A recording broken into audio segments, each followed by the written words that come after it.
Assalamualaikum warahmatullahi wabarakatuh.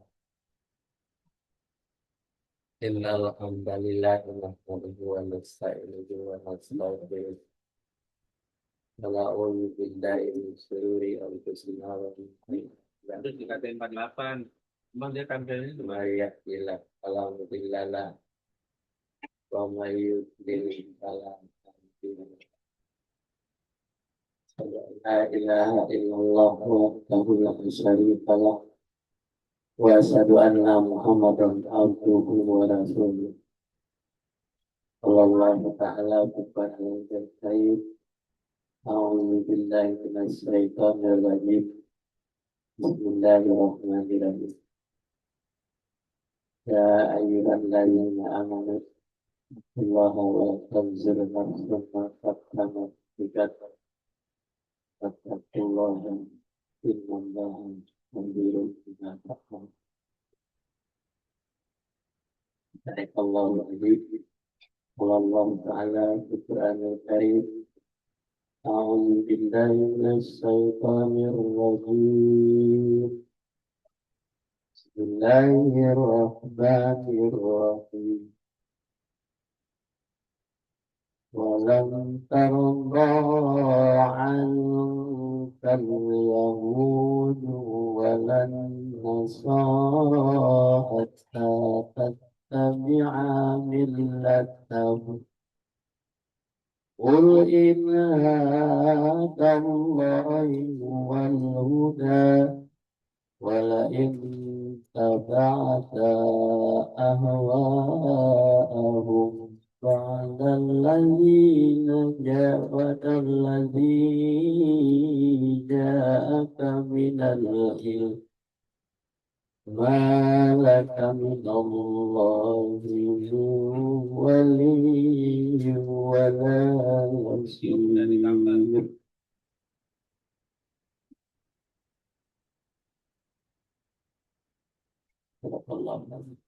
Alhamdulillah mengaturkan kehadirat Allah Subhanahu wa taala. Pagi hari ini kita diberikan nikmat iman, nikmat Islam, nikmat sehat, nikmat waras. Mudah-mudahan nikmat itu menjadikan kita bersyukur kepada Allah Subhanahu wa taala dan selalu mengingat nikmat itu untuk membentengi kita dari kesesatan,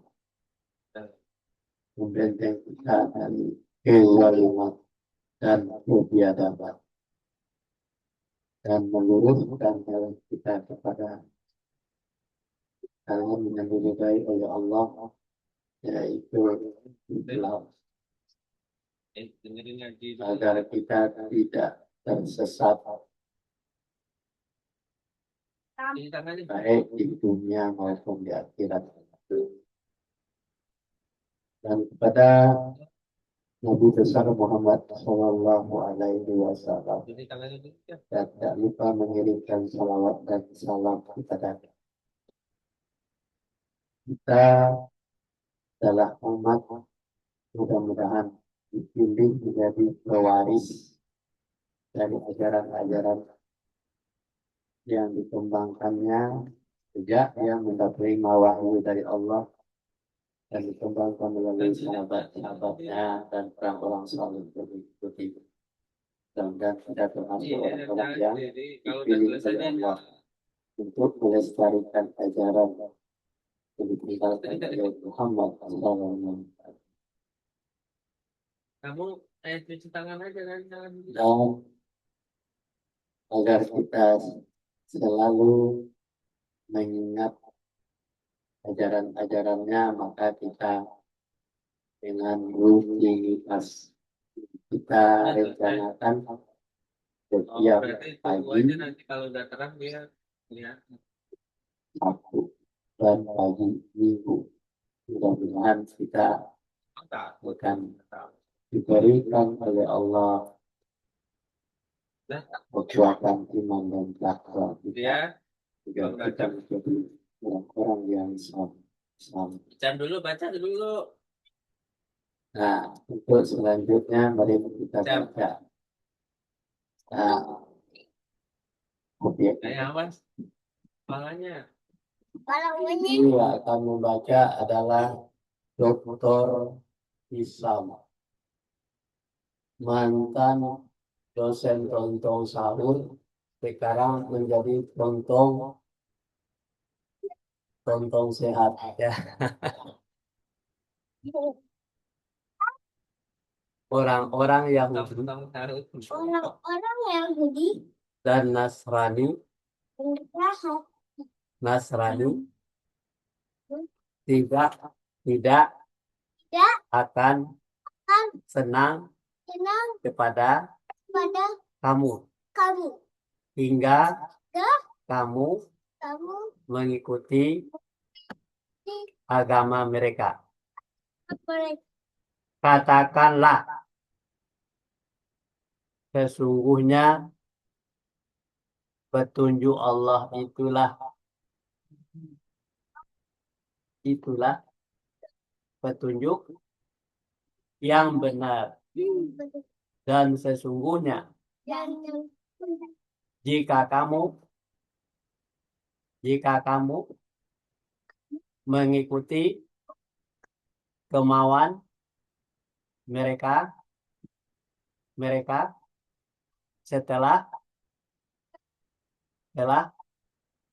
pengetahuan datang kepadamu, maka Allah tidak lagi menjadi pelindung dan penolong bagimu. Ya, demikianlah tadi dibacakan oleh Profesor Dr. Hasim Hisam. Ya, semakin makin terang bahasanya dan lancar bacaannya ya, agar menjadi pelajaran bagi kita bersama. Di surat Al-Baqarah tadi dan bacakan ayatnya, surat Al-Baqarah ayat 120. Orang-orang Yahudi dan Nasrani tidak akan senang kepada kamu. Kamu itu siapa? Adalah ditunjukkan kepada Nabi Muhammad. Kalau kita pengikut Muhammad adalah kepada diri kita sendiri. Hingga kamu mengikuti agama mereka. Jadi orang Yahudi itu selalu menginginkan mengikuti agamanya, agama Nasrani itu. Ya, jadi adakan cara. Katakanlah hai Muhammad, sesungguhnya petunjuk Allah itulah petunjuk yang benar, bukan petunjuk agama yang tidak diridai oleh Allah. Apa petunjuk yang diridai oleh Allah adalah dengan bimbingan kitabullah dan sunnah Rasul yang diajarkan oleh Nabi Muhammad SAW. Ada di sana petunjuk. Dan sesungguhnya jika kamu mengikuti kemauan mereka, kemauan siapa? Kemauan orang Yahudi dan Nasrani. Apa kemauan orang Yahudi dan Nasrani? Mau menghancurkan Islam, membombardir negeri Palestina agar dia bercokol di Palestina itu. Orang Yahudi itu kerjaannya. Dia siapkan semua amunisi bersekongkol sesama orang Nasrani dan Yahudi itu untuk menghancurkan Islam. Nah, ini Islam yang tegak lurus tadi yang benar itu akan dihancurkan oleh orang, ya tidak akan senang. Jadi sampai hari kiamat pun kita akan selalu bertentangan dengan orang Yahudi dan Nasrani itu kalau kita umat Islam itu lemah, tidak mengikuti ajaran-ajaran Allah. Kalau kita tidak mengikuti ajaran Allah, tidak mempelajari ayat-ayat Al-Quran, maka otomatis orang Yahudi dan Nasrani itu sudah membuat barisan untuk menghancurkan Islam. Dan sesungguhnya, kata Allah, jika kamu mengikuti kemauan mereka, artinya kita tidak mengikuti Al-Quran lagi, tidak mengikuti ajaran Muhammad lagi, setelah pengetahuan datang kepadamu, pengetahuan yang Yahudi dan Nasrani itu datang kepada kita, maka Allah tidak lagi akan menjadi pelindung. Hati-hati, ini ancaman Allah. Maka Allah tidak akan menjadi pelindung kita lagi dan tidak penolong bagimu. Nah, jadi ini ya waspadalah untuk anak cucu kita agar kita selalu memperkuat barisan di dalam keluarga kita, mempelajari ayat-ayat Allah itu, menanamkan di dalam hati dan pikiran anak cucu kita menjadi orang yang beriman dan bertakwa kepada Allah. Karena tantangannya adalah orang Yahudi dan Nasrani sampai akhir hayat kita akan tetap dia bergerilya untuk mempengaruhi anak cucu kita. Kita lanjut, Profesor Dr. Hakim. Kak. Hakim. Dan janganlah kamu percaya melainkan kepada orang yang mengikuti agamamu, maka katakanlah sesungguhnya petunjuk yang harus diikuti ialah petunjuk Allah, dan janganlah kamu percaya bahwa akan diberikan kepada seseorang seperti apa yang diberikan kepadamu, dan jangan pula kamu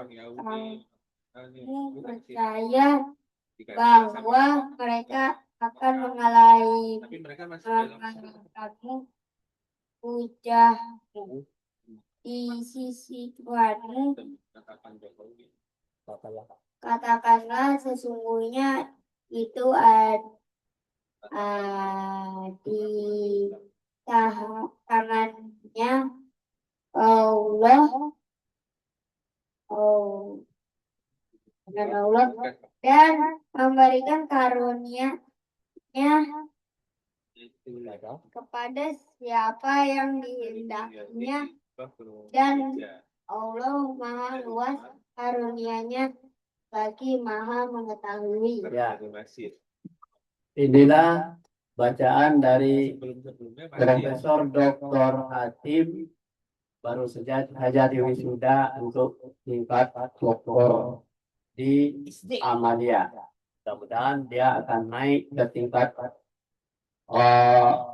yang lebih tinggi lagi, menjadi profesor. Ya, seperti di dalam surat Ali Imran ayat 73 yang bunyi ayatnya, A'udzu billahi minasy syaithanir rajim.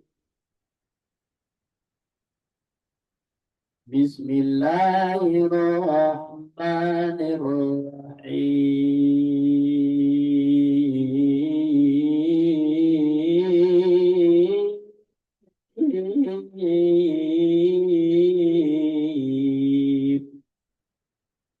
Wala tu'minu illa liman taba'a dinakum innal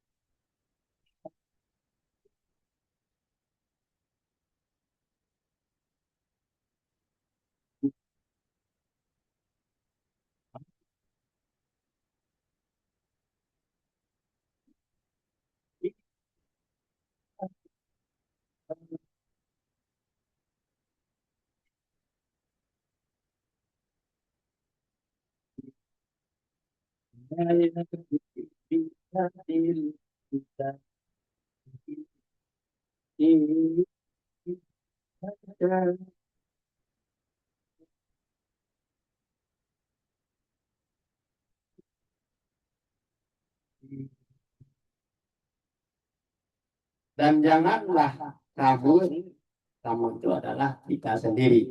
Janganlah saya, ya. percaya, melainkan kepada orang yang mengikuti agamamu.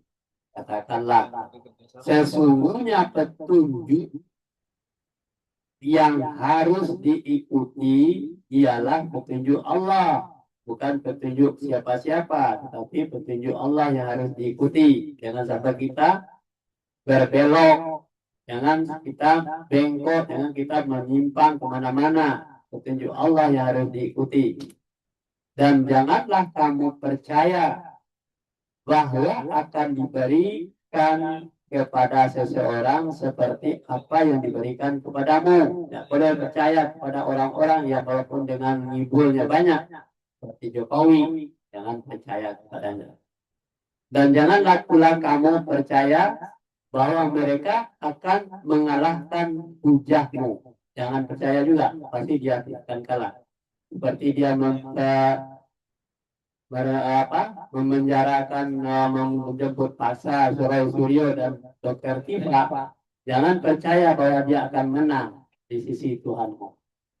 Katakanlah, sesungguhnya karunia itu di tangan Allah, bukan di tangannya Jokowi dan kroni-kroninya. Allah memberikan karunia-Nya kepada siapa yang dikehendakinya, dan Allah maha luas karunia-Nya, lagi maha mengetahui. Kita lanjut. Siapa? Anak. Oh. Kan? Betul. Allah berfirman, turunlah kamu berdua dari surga bersama-sama, sebagian kamu menjadi musuh bagi sebagian yang lain. Maka jika datang kepadamu petunjuk daripadaku, lalu barang siapa yang mengikuti petunjukku, ia tidak akan sesat dan tidak akan celaka. Ya. Nah, di surat 20 ayat 123 kita dengarkan bunyinya. Oh, bina jami'an ba'dukum li ba'din adu fa imma ya'tiyannakum mannahuda famanit hudaya fala yudillu wa la yasqa. Allah berfirman, turunlah kamu berdua dari surga bersama-sama. Siapa yang disuruh turun dari surga adalah Adam dan Hawa yang tertipu oleh petunjuk iblis setan tadi, ya. Sebagian kamu menjadi musuh bagi sebagian yang lain. Ya, anak cucu Adam itu tidak akan mulus di dunia ini. Sebagian musuh menjadi sebagian walaupun anak cucu Adam. Ya, maka jika datang kepadamu petunjuk daripadaku, nah, jika datang petunjuk kata Allah, jika ada orang yang menyampaikan Al-Quran dan Sunnah Nabi kepada kita, petunjuk itu artinya petunjuk. Lalu barang siapa yang mengikuti petunjukku, barang siapa yang mengikuti percaya kepada Al-Quran dan Sunnah Nabi itu, petunjukku, dia tidak akan sesat dan tidak akan celaka. Jaminannya adalah Allah. Jadi kita harus yakin dengan kajian yang kita pelajari ini, yaitu Kitabullah dan Sunnah Rasul. Lanjut.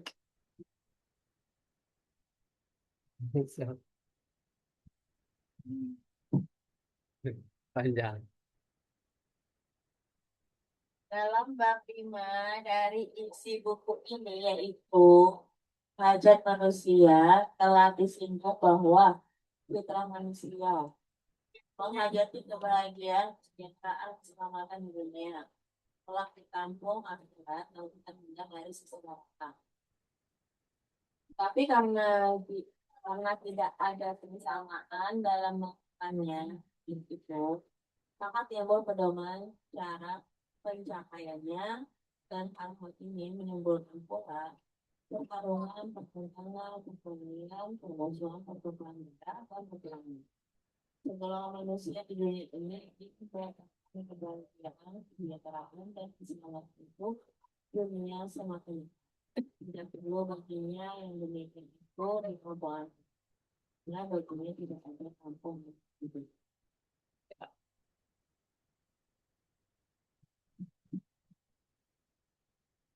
Jadi ini dijelaskan di dalam ilmu rukuk dan sujud dalam bab 5 dari sisi buku ini, yaitu hajat manusia. Apa itu hajat manusia? Telah disinggung bahwa fitrah manusia itu kesuciannya manusia itu begitu dilahir dia adalah dalam keadaan fitrah, tidak ada dosa, menghajati kebahagiaan. Nah, manusia itu pada dasarnya ingin bahagia, kesejahteraan, keselamatan dunia, kelak di kampung akhirat lagi terhindar dari siksa neraka. Ini namanya fitrah, hajat. Jadi orang sholat hajat, sholat tahajud itu agar dapat kebahagiaan, kesejahteraan, keselamatan dunia kelak, dan di kampung akhirat dia terhindar dari siksa neraka. Itulah doa kita, Rabbana atina fid dunya hasanah wa fil akhirati hasanah wa qina azabannar. Ini doanya. Tetapi karena tidak ada persamaan, ini di dalam hati menentukan hajat itu tidak ada persamaan dalam meletakkannya hajat itu, maka timbullah pedoman cara pencapaiannya. Nah, pedoman-pedoman itu diikuti oleh orang-orang yang tidak berilmu agama tadi, yang tidak punya petunjuk pada Allah tadi. Cara mencapainya mungkin dengan cara bahwa hidup di dunia ini adalah semata-mata untuk kebahagiaan dunia dan akhirat. Dan tidak peduli orang lain, tidak peduli fakir miskin, anak yatim, dan orang-orang yang cerdas, orang-orang yang punya intelektual itu dikesampingkan saja, seperti dikritik, dimarahin, dipenjarakan. Ini adalah satu tujuannya adalah supaya dia tetap berkiblat kepada hawa nafsunya tadi, agar dia tetap berkuasa di Indonesia sampai seumur hidupnya. Anak cucunya yang mewarisinya. Inilah cara-cara pencapaiannya. Dengan politik, hukum, dan ketatanegaraan dirubah sama dia semuanya yang menghalangi tujuan hidupnya. Hal-hal ini menimbulkan pula pertarungan, pertentangan, perkelahian, permusuhan, penumpahan darah, dan peperangan. Maka sampai hari kiamat akan ada ini menimbulkan pula, karena cara-cara pencapaian kebahagiaan itu di dunia itu tidak sama. Jadi, kenapa kok orang ini melakukan hal ini, kebodohan segalanya? Sebenarnya bukan bodoh, adalah cara-cara dia. Dengan cara bodoh mengibuli orang, orang, membodohi orang, agar setelah itu orang-orang bodoh semua, agar miskin semua orang yang Indonesia, maka tidak perlu orang cerdas di dunia ini. Yang penting dia mengikuti kemauan saya. Bertolak, segolongan manusia di dunia ini ingin meletakkan kebahagiaan, kesejahteraan, keselamatan itu di dunia semata-mata. Dia orang yang contohnya Jokowi dan koloni-koloninya ingin kebahagiaan di dunia semata-mata. Tidak perlu baginya yang demikian itu di kampung akhirat, tidak begitu penting. Yang penting hidup di dunia. Karena baginya tidak ada kampung akhirat. Bu. Kita lanjut. Nenek. Kan udah. Dan anak belum. Kehidupannya didasarkannya kepada urusan diri semata-mata. Inilah komunisme itu, bila ada orang yang itu beragama yang mengaku bertuhan. Ya, kehidupannya. Jadi orang-orang yang tadi yang berlaku zalim tadi terhadap golongan yang lain, kehidupannya dasarnya ya kehidupannya didasarkannya kepada urusan dunia semata-mata. Inilah namanya komunisme. Jadi kalau orang komunis itu seperti itu tidak bertuhan.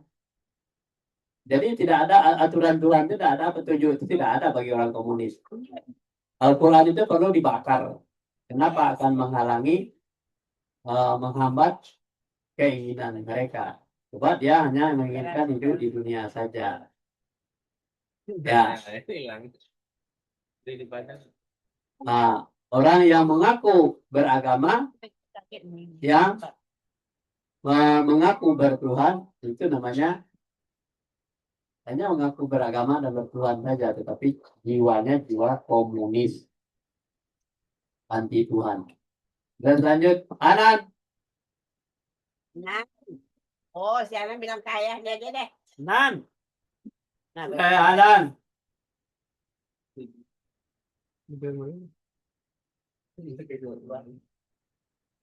kamu baca, yang lain udah baca.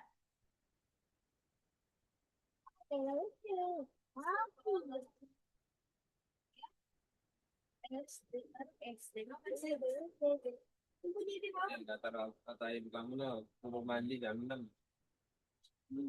Nah, coba baca. Mandi. Iya.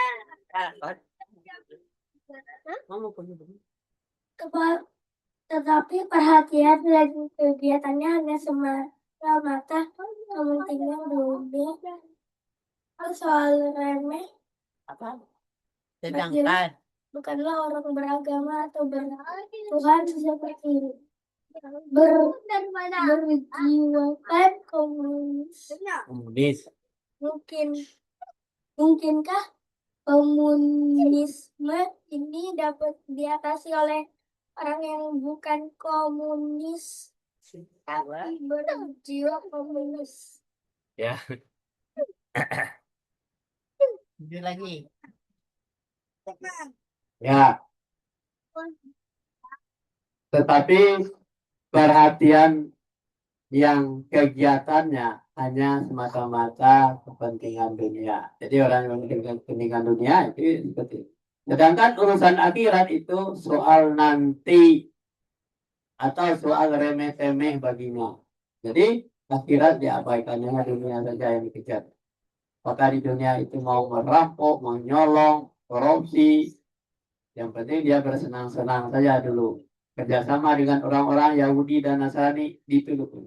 Itulah yang paling penting. Bukan orang yang beragama.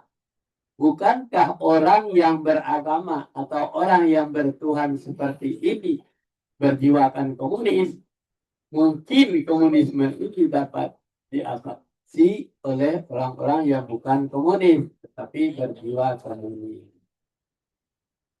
Jadi inilah bahwa orang yang beragama, mengaku beragama Islam, tetapi jiwanya komunis, tentu mementingkan kehidupan dunia saja.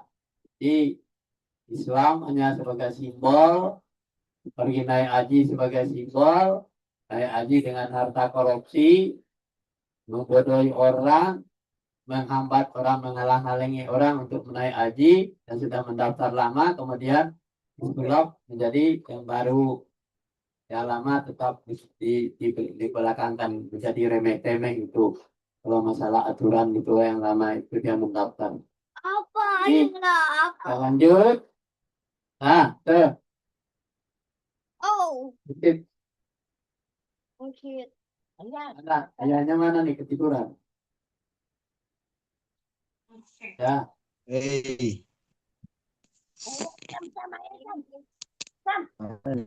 udah kelihatan. Ini komunisme, Ya, komunisme.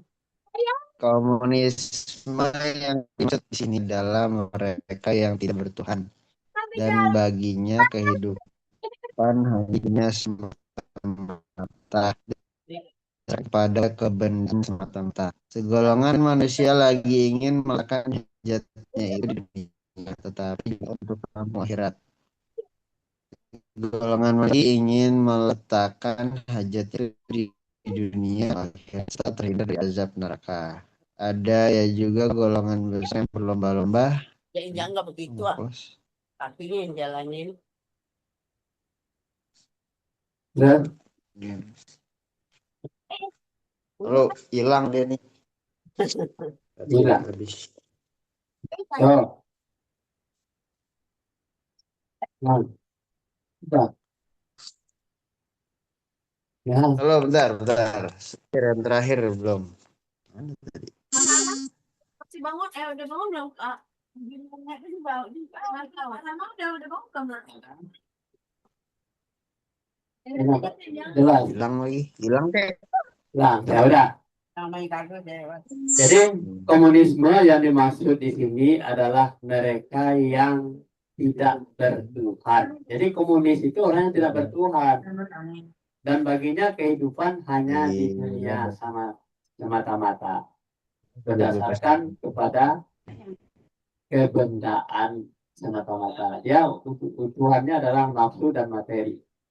Segolongan manusia lagi ingin meletakkan hajatnya itu di dunia, tetapi juga untuk kampung akhirat. Ada sebagian yang lain ya, yang beriman dan bertakwa itu dunia dan akhirat.